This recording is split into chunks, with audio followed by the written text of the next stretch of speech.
Avocado oil, the green gold. Science actually respects real benefits and myths. There are oils that simply cook your food, and then there are oils that seem to carry a near mythical reputation. Avocado oil belongs in that second category. For some people, it's almost liquid medicine. For others, it's just an overpriced trend wearing a healthy label. And somewhere between those two extremes is a much more interesting question. What can avocado oil actually do for your body? And what part of the story has been exaggerated? Because avocado oil has one trait that makes it dangerous in the world of health advice. It sounds almost too good to be true. It comes from a fruit people already admire. It's known as a good fat. It handles heat well, and it shows up in videos promising to protect the heart, improve blood sugar, help the joints, support the skin, and practically negotiate with aging itself. That's a lot of promises for one bottle. And whenever something sounds like it can solve half the human body from the kitchen counter, the smart move is not to applaud immediately. It's to investigate. So today, we're answering a necessary and slightly uncomfortable question. Is avocado oil truly a powerful ally? Or is it just another healthy product inflated by enthusiasm? And the answer, as usual when science replaces hype, is much more interesting than a simple yes or no. Let's start with something basic but important. Avocado oil does not come from the seed. It comes from the pulp of the fruit. That already makes it different from many common vegetable oils. And that difference matters because the pulp of avocado is naturally rich in fat, especially monounsaturated fat. That brings us to the first real reason avocado oil became so famous. It is particularly rich in oleic acid, the same monounsaturated fat that made olive oil famous in the first place.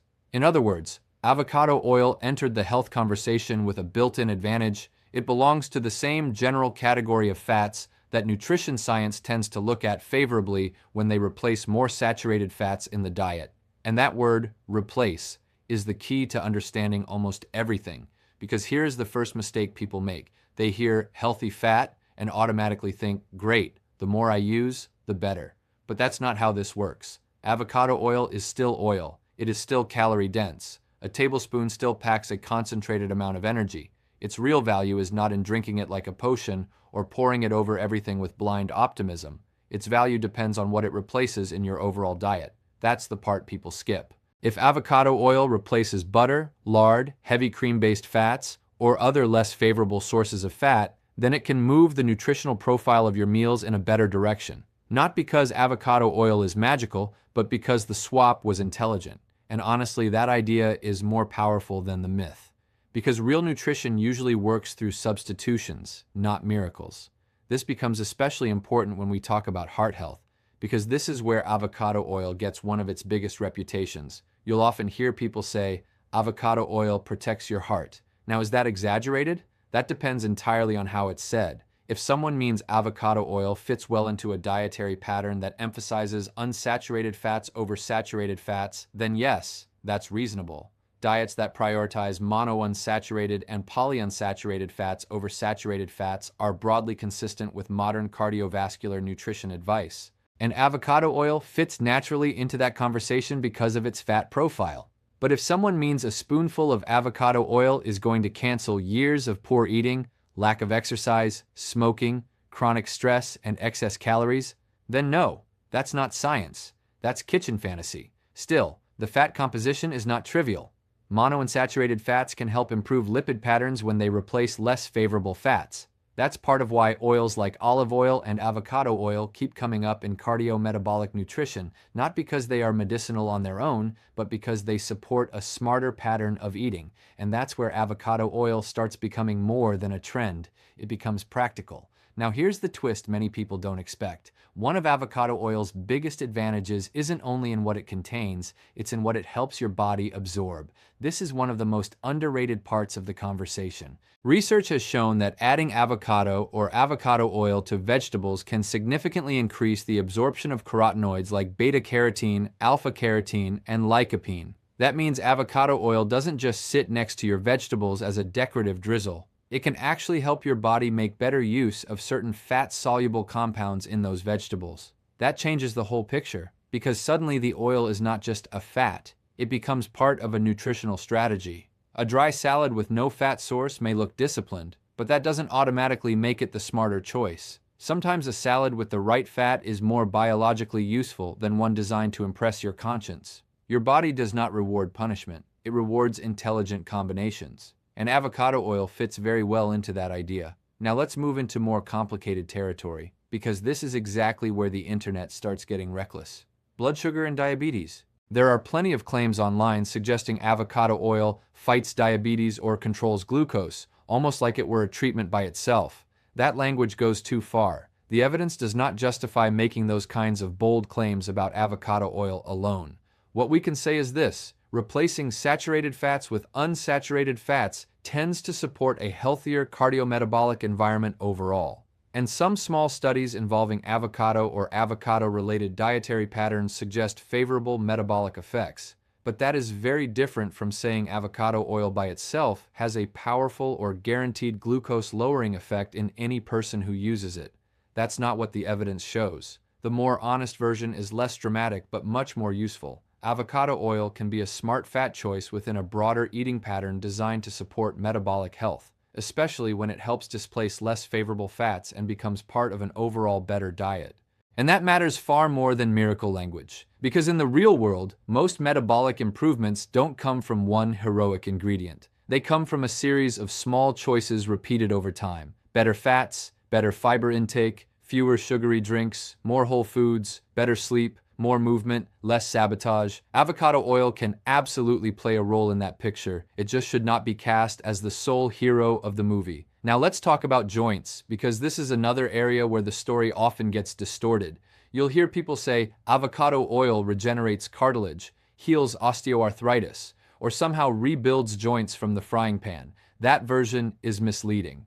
Here's the more accurate story. There are compounds known as avocado soybean unsaponifiables, often called ASU, that have been studied in osteoarthritis. These are specific extracts, not the same thing as standard culinary avocado oil. Some guidelines and reviews have suggested a modest role for ASU in certain osteoarthritis cases, especially as a slow-acting symptomatic option. That is genuinely interesting. But it is not the same as saying the avocado oil in your kitchen is going to rebuild your knees because you cooked vegetables with it. Those are not the same conversation, and this distinction matters because it shows how real science usually works. Specific compounds, specific doses, specific conditions, not broad, mystical claims. Avocado-derived compounds may have medical relevance in certain contexts. That does not mean every bottle of oil becomes a joint therapy the moment it touches your food.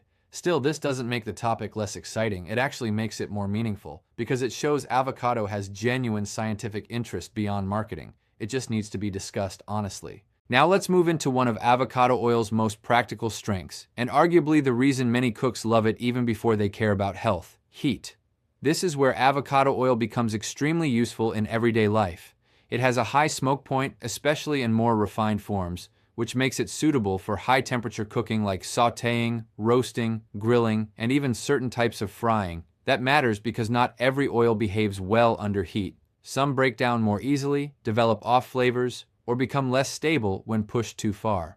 Avocado oil, by contrast, is one of the more heat-tolerant options, and this gives it a practical edge. A healthy oil is only useful if people can actually use it in their real cooking habits. Not everyone wants an oil that works beautifully in theory but becomes impractical at high heat. Avocado oil succeeds because it combines a favorable fat profile with real kitchen versatility. That's a rare and valuable combination. Now here's another layer many people miss. Not all avocado oil is the same. Cold-pressed or extra virgin avocado oil generally retains more of the original flavor and some of the bioactive compounds associated with less processed oils. Refined avocado oil is more neutral in flavor and usually more stable for higher heat use. So this is not a simple good versus bad scenario. They serve different purposes. If you want something flavorful for dressings, dips, or finishing a dish, cold-pressed avocado oil makes sense. If you want something stable and neutral for high-heat cooking, refined avocado oil may be the better tool.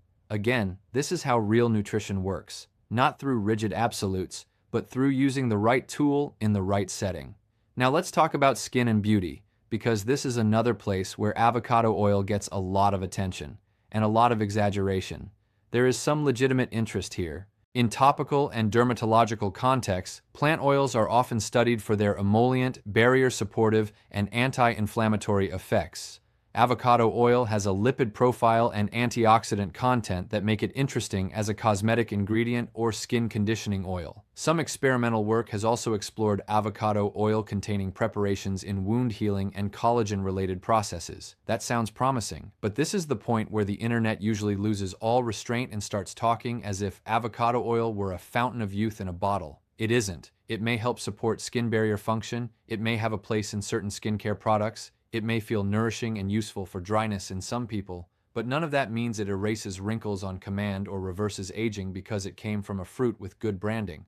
There's a big difference between supportive and miraculous. And skincare, like nutrition, gets smarter when people stop confusing those two things. There's also a second mistake people make here, assuming natural means perfect for everyone. Not necessarily. Some people may love avocado oil topically, others may not respond well to it, especially depending on skin type, sensitivity, acne tendency, or product formulation. So yes, avocado oil may have cosmetic value. No, that does not turn it into a universal skincare religion. And that brings us to one more popular claim, brain health.